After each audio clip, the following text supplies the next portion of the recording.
Oh shit, looks like he's about to take a swing at me. Hang on, don't want to roll too soon. Oh, wait a second, I'm getting a call. Oh hey mom, how's it going? Yeah, oh yeah, I'll take spaghetti for dinner tonight, that's fine. Yeah, okay, thanks. See you tonight. Okay, bye. Okay, let's get back and roll. God damn it!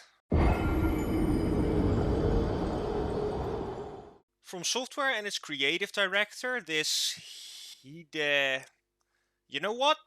This can only end badly. Hidetaka Miyazaki.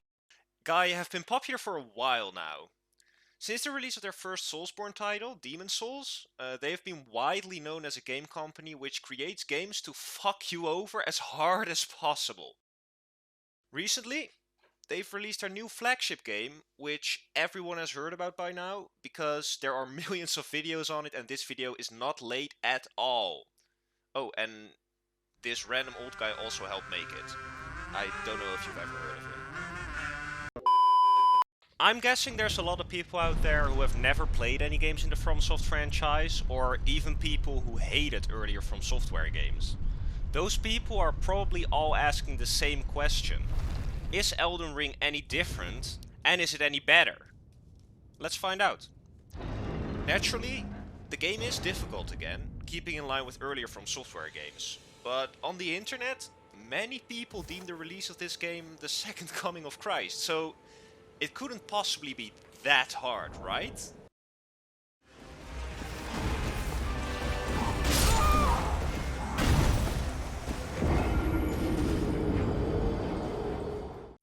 Okay, but it couldn't be that difficult twice, right?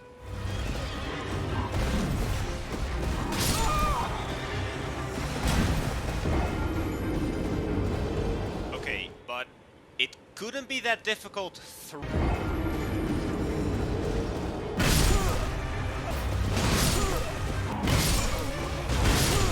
Fuck! Okay, we'll call it a draw. First off, let's get the memes out of the way, shall we?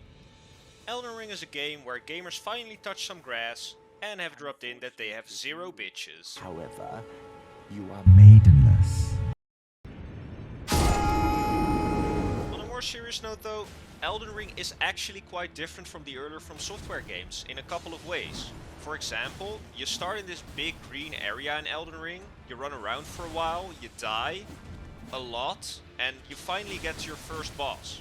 Immediately, this is a different experience, because once you lose all hope and want to kill yourself again, just like in earlier From Software games, you can just turn around and do some more exploring. You're free to explore as much as you want, and you can level up as much as you want before you have to do anything really difficult. Now in older From Software games like Dark Souls, you had to progress through the bosses pretty linearly, and you would run into a difficult one quite early on.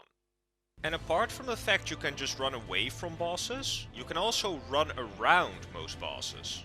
Once you get to know the game, you find out that most bosses in the game don't actually have to be beaten for a regular playthrough. Speedrunners right now are beating the game without actually fighting any bosses. Okay, to be fair, there are some pretty major glitches in the game right now. For example, you can use this weird block glitch to warp yourself halfway across the map, and you can get your horse to fly, but the fact remains, the majority of the bosses are optional.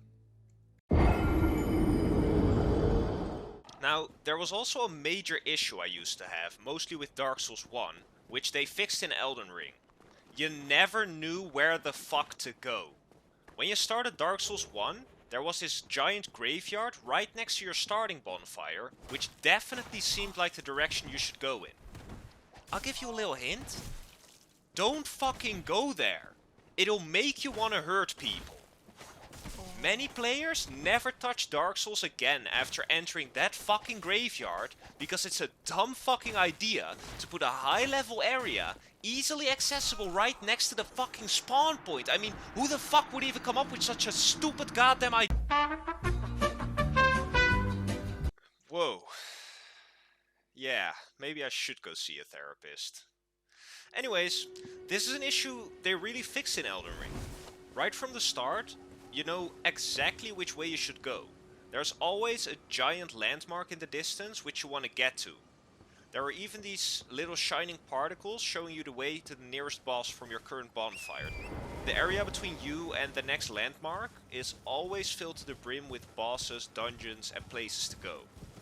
However, these are all optional, and it becomes clear very quickly when you're underleveled for a place and you're definitely not supposed to be there.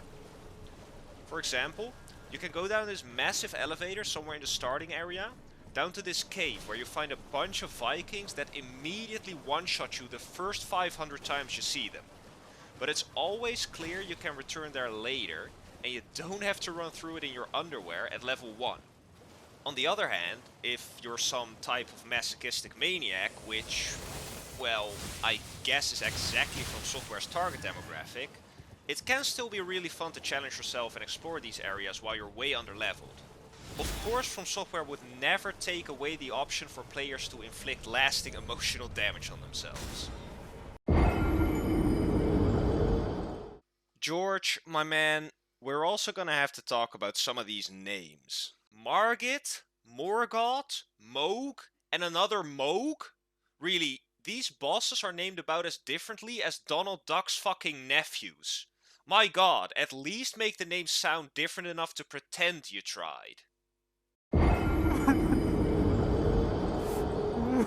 Do I even need to explain this one? The double fucking boss battles are perhaps the most infuriating thing in this entire game. Surely FromSoft playtested their game though and figured this out. So for sure, they didn't put that many double boss battles in the game, right? Right? Mr. Miyazaki, please, no more double boss battles. I'll do anything, please!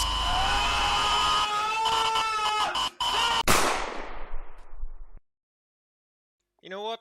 Elden Ring is about to give me a fucking heart attack. Why don't we find something a little more relaxing for this next part? Let's see, what have we got? Oh. Yeah, that should work.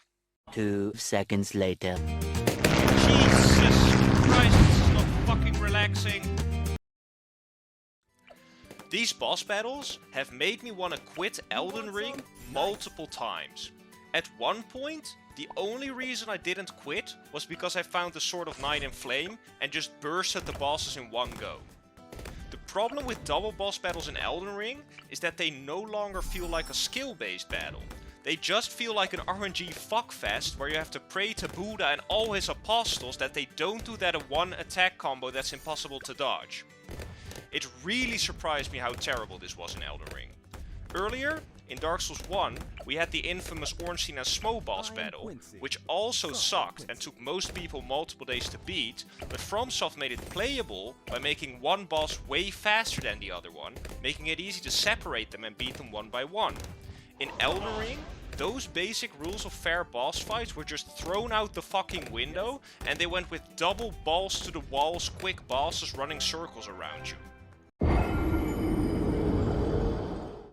I heard many people were also complaining about the UI and the menus in Elden Ring, claiming they're kinda outdated and clunky sometimes. And I have to say, I sort of agree with them. The menus are not always that easy to navigate, it's not always that clear what you're supposed to do. And I don't speak any Chinese, so...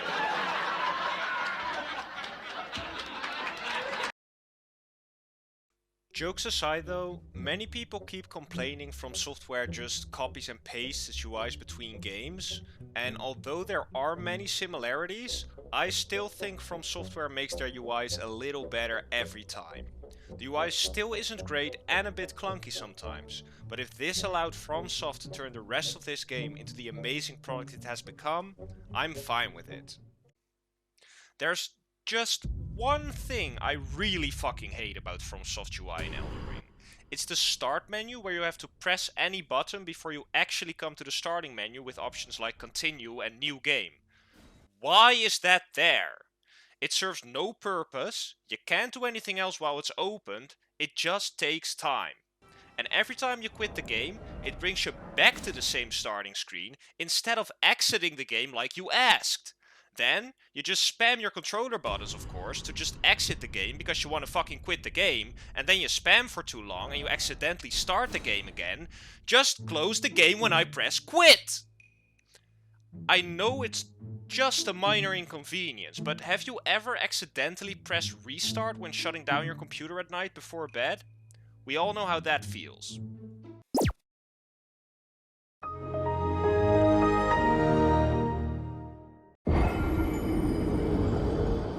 I guess there's just one question remaining. Should you buy this game? Well, if you're one of those people who played earlier Soulsborne games but always felt there was a bit of flavor missing, Elden Ring will be perfect for you. If you haven't played any Fromsoft games before, for the love of God, don't start with Dark Souls 1 and play Elden Ring first. I had a tough start with From Software because I started with Dark Souls 1, and although it is a great game in its own right, it's simply not up to the graphical and gameplay standards we're used to now. I really came to love the From Software franchise after I played Sekiro and mostly Elden Ring. So, in conclusion, there are definitely still some unfair and frustrating parts to Elden Ring. However, Elden Ring's greatest upside is the amount of freedom it gives its players.